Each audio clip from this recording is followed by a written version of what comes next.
In a distant part of the galaxy, far away from the shining centers of power and wealth, there was a colony of quiet people who lived simple lives among the stars. They were not warriors, nor did they dream of battles. Their days were filled with farming, building, teaching, and raising families in peace. For many years, the colony had known only calm skies and gentle days, but peace in the galaxy rarely lasts forever. One day, without warning, their world was torn apart by a merciless enemy.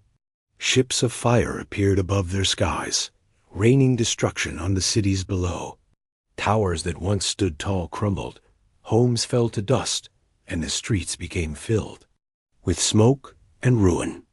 The people tried to resist, but their defenses were weak. Their leaders were quickly silenced, and their armies could not hold against such power.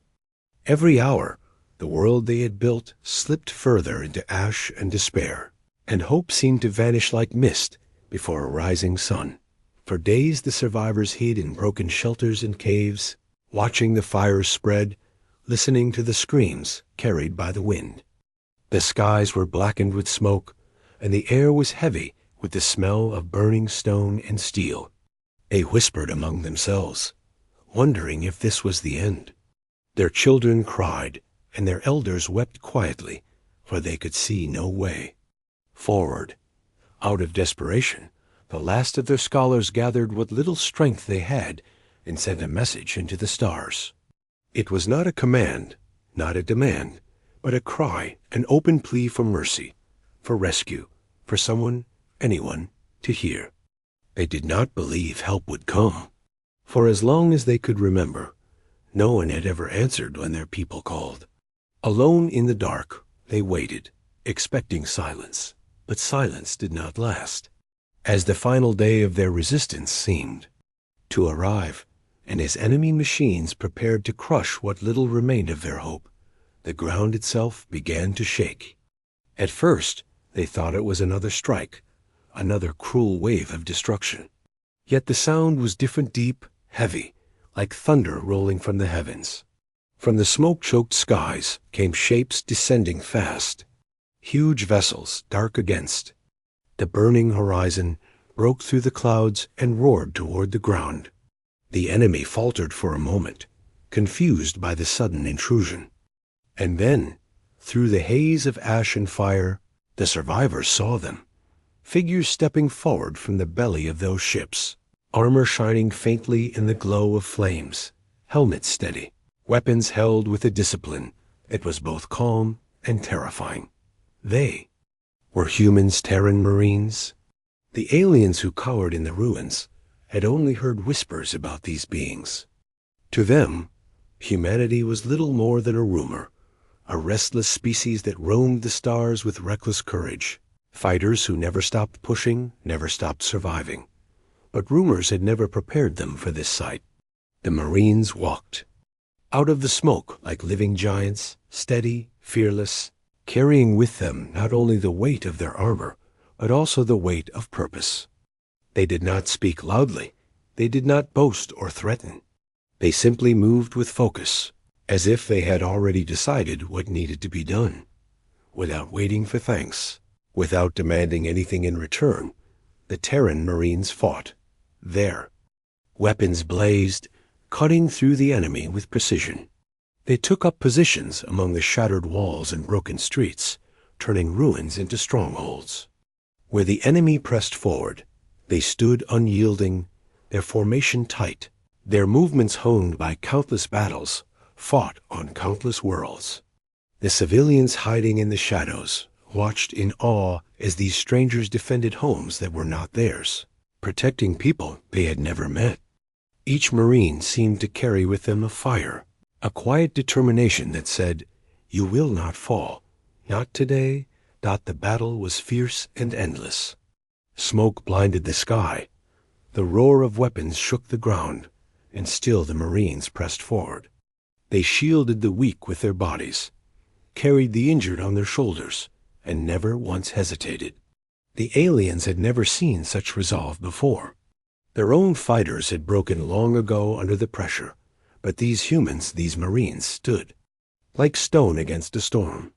Even when they bled, even when exhaustion threatened to weigh them down, they pushed on, side by side, step by step, never allowing the enemy to break their line. And slowly, impossibly, the tide began to turn.